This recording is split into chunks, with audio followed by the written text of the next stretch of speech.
पिछले भाग से आगे विक्रम ने कहा, राजा ने जो एक आत्मा को अपनी सेविका के रूप में स्वीकार किया और उसके लिए हवन करके उसकी मुक्ति करा दी, उसमें उसका उद्देश्य दया, करुणा और अपनापन था। उसने उससे सेविका बनाकर उसका अपमान नहीं किया, बल्कि उससे अपने परिवार का हिस्सा बना लिया। और जब यूस पता चला कि उसकी आत्मा ऐप भी बंधन में है, तो उसने हवन करके उसके पाप दोष दूर किए। ये सब राजधर्म, कर्तव्य और मनुष्यता का प्रमाण है।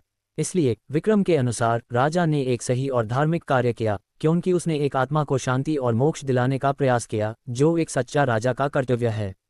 अंधेरी रात में राजा विक्रम बेताल को पीठ पर उठाकर चल रहे थे, जब बेताल फिर बोला, ठहरो राजन, मैं तुम्हें एक विचित्र कहानी सुनाता हूँ। यदि तुमने इसका उत्तर नहीं दिया तो तुम्हारा मस्तक चूर चूर हो जाएगा, लेकिन बोले तो मैं फिर उड़ जाऊंगा। राजा ने मौन संकेत दिया और बेताल ने कहानी आरंभ की।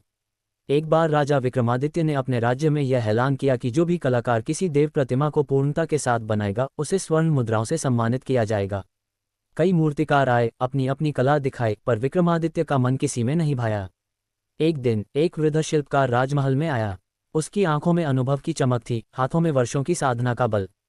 उसने कहा, महाराज, मुझे 7 दिन दें, मैं ऐसी प्रतिमा बनाऊंगा जो आपको भी विस्मित कर देगी। राजा ने अनुमति दी। वृद्ध दिन रात मंदिर के प्रांगण में पत्थर तराशता रहा। 7वें दिन जब प्रतिमा का अनावरण हुआ तो सभी ने देखा वह प्रतिमा अद्वितीय थी, पर एक हाथ अधूरा था, बस आधा तराशा गया और शेष भाग पत्थर में ही रह गया था। राजा ने चकित होकर पूछा, वृद्ध, यह क्या, इतनी सुंदर प्रतिमा और हाथ अधूरा क्यों? वृद्ध मुस्कुराया, महाराज, यह अधूरापन ही इस प्रतिमा की पूर्णता है। जिस दिन यह हाथ पूरा होगा उस दिन मेरा जीवन समाप्त हो जाएगा, क्योंकि यह प्रतिमा मेरे प्राणों से जुड़ी है।